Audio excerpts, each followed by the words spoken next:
பற்றி கூறலாம் என்று நினைக்கின்றேன். என்னுடைய தந்தை அவர் ஆரம்பத்தில் கட்டார் ஏர்போர்ட்டில் ஜோனல் மேனேஜராக ஒர்க் பண்ணி அதற்கு முன்னரும் ஹாபரில் ஒர்க் பண்ணார். ஆமாம். அதன் பிறகு ஊருக்கு வந்து கட்டார்லேருந்து ஊருக்கு வந்து திருப்பி நாங்கள் ஓலர் படிக்கிற டைமில் கூட அவரே பெரிய பெரிய கம்பெனிலேருந்து கால் பண்ணினாங்க. அந்த டைமில் கூட அவர் எங்களுக்காக, அதாவது பிள்ளைகள் 2 விதிக்காங்க அவங்க வழி தவற போடாங்கிறதுக்காக அதை கேன்சல் பண்ணி ஊர்லேயே இருந்து எங்களை கவனித்து கொண்டு இருந்தார். ஊர்லேயே இருந்து எங்களுக்கு கண்காணித்து அட்வைஸ் பண்ணி அந்த விஷயங்களில் கூறிய கேசனை செலுத்தினார். அதற்காக வேண்டியே அவர் போகாமல் விட்டார். அந்த கோல்லாம் பண்ணத்தை கேன்சல் பண்ணார். அந்த விதத்தில் என்னுடைய தந்தை மிக முக்கியமான ஒரு அர்ப்பணிப்பு செஞ்சிருக்கார். நல்லது, ஒரு முன்மாதிரி.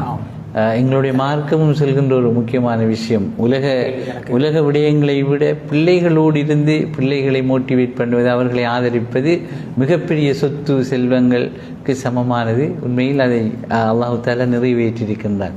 ஆமாம். அதே போன்று தந்தை இன்னும் பல விடயங்கள் டெய்லி, அதாவது நாங்கள் டெய்லி டின்னர் சாப்பிடும்போது எல்லாரும் முன்னாடி தான் சாப்பிடுவோம். அந்த டைமில் கூட நிறைய விஷயங்கள் செல்வார் எங்களுக்கு அட்வைஸ் பண்ண. உதாரணத்துக்கு முக்கியமாக செல்வார், சம்டைம் ஒரு குர்ஆன் வசனம் ஒன்று சொல்லி அதுக்குரிய விளக்கத்தையும் செல்வார்.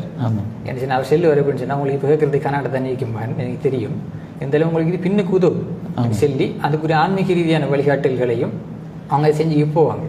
அதே மாதிரி தான் என்னுடைய தாய், என்னுடைய தந்தை தாய், என்னுடைய தாய் எடுத்துக்கொண்டா அவங்க சின்ன வயசுல இருந்து ஒரு குழந்தை எடுத்துக்கொண்டா அது ஆணிவேர், அதாவது அடித்தளமே தாய் தான். ஒரு தாய் எப்படிங்கிறது ஒரு பிள்ளைல தாயின் மடிதான் முதலாவது பல்கலைக்கழகம்.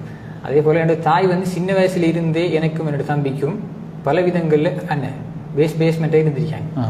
அவள் வந்து இப்போ உதாரணத்து சில வந்து எனக்கு ஸ்காலர்ஷிப்ல எனக்கு இப்போ ஞாபகம் இருக்கி, அவள் வந்து ஸ்காலர்ஷிப்பில் மெப்ஸ் எல்லாம் வரும், அந்த ஜியோகிராஃபி பாடல் நினைக்கிறேன், அந்த மெப்ஸ் எல்லாம் வரும்.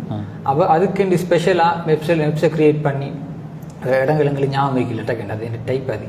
அப்போ அவன் செய்வான்னு சொன்னால் அந்த இலங்கை படத்தை பறைஞ்சி அதுக்குரிய மெப்ஸ் எல்லாம் குறிச்சி, இப்போ ஆறுகள் எல்லாத்தையும் குறிச்சி அதை பாடமாக்கிறதுக்கு புது பாட்டொண்டே கட்டி தருவான்.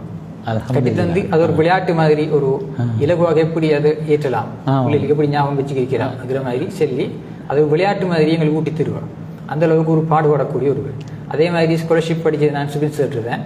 சுபின் சார்ட்டு செல்லி சுபோவுக்கு அந்த சுபின் சார் கிளாஸ்ல இருந்து பிள்ளைகளை விர வச்சு படிப்பிச்சு கொடுப்பான்.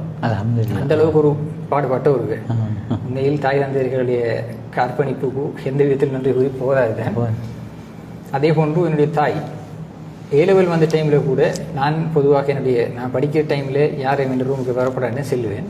பட் இருந்தாலும் அடிக்கடி வந்து பார்ப்பா என்ன நடக்குது, பிள்ளை படிக்காரா, டிஸ்ட்ராக்ட் ஆகிறாரா, இப்போ ஃபோன் முக்கியமான விஷயம், டிஸ்ட்ராக்ட் ஆகிறாரா, அந்த விஷயத்தெல்லாம் பார்ப்பா. அதே சமயம் கொஞ்சம் இப்போ படித்தா எனக்கு விளங்காது, என்ன அளவுக்கு நான் இருக்கேன் எனக்கு விளங்காது, அந்த அளவுக்கு தான் படிப்பேன்.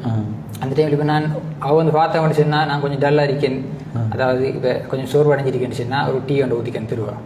அதே போல் இப்போ ஜூஸ் அப்படி ஏதாவது சின்ன சின்ன ஸ்நாக்ஸ் எடுத்துக்கு வந்து தருவான்.